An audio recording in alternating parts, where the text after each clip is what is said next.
ઝાલોદ પોલીસે ધાવડિયા ચેકપોસ્ટ પરથી 78 લાખનો વિદેશી દારૂ ઝડપી પાડ્યો. બટાકાની આડમાં થતી હતી હેરાફેરી. ઝાલોદ દાહોદ જિલ્લા પોલીસ વડાની સૂચના હેઠળ સરહદી વિસ્તારમાં દારૂબંધીના કડક અમલ માટે ચાલી રહેલા અભિયાન દરમિયાન ઝાલોદ પોલીસને મોટી સફળતા મળી છે.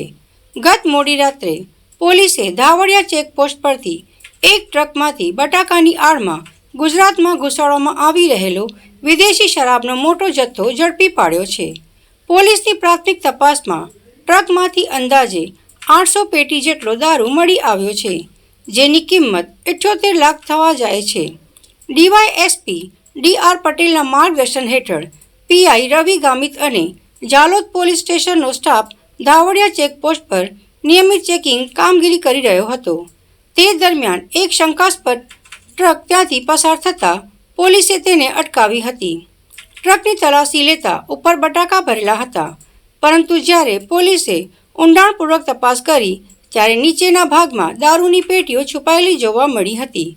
કાર્યવાહી હાથ ધરીને ટ્રક અને તેમાં ભરેલો શરાબ 78 લાખ અને 25 લાખની ટ્રક મળી કુલ 1.3 કરોડનો મુદ્દામાલ જપ્ત કર્યો હતો. હાલમાં આ મામલે ઝાલોદ પોલીસ સ્ટેશનમાં કાયદેસરની કાર્યવાહી ચાલી રહી છે. પોલીસ દ્વારા ટ્રકના ડ્રાઈવરની પૂછપરછ કરીને આ દારૂનો જથ્થો ક્યાંથી લાવવામાં આવ્યો હતો અને ક્યાં પહોંચાડવાનો હતો તેની વધુ તપાસ હાથ ધરવામાં આવી રહી છે. આ પ્રકારે બટાકા જેવા કૃષિ ઉત્પાદનની આડમાં દારૂની હેરાફેરી કરવાનો પર્દાફાશ થતાં પોલીસ પણ ચોંકી ગઈ હતી.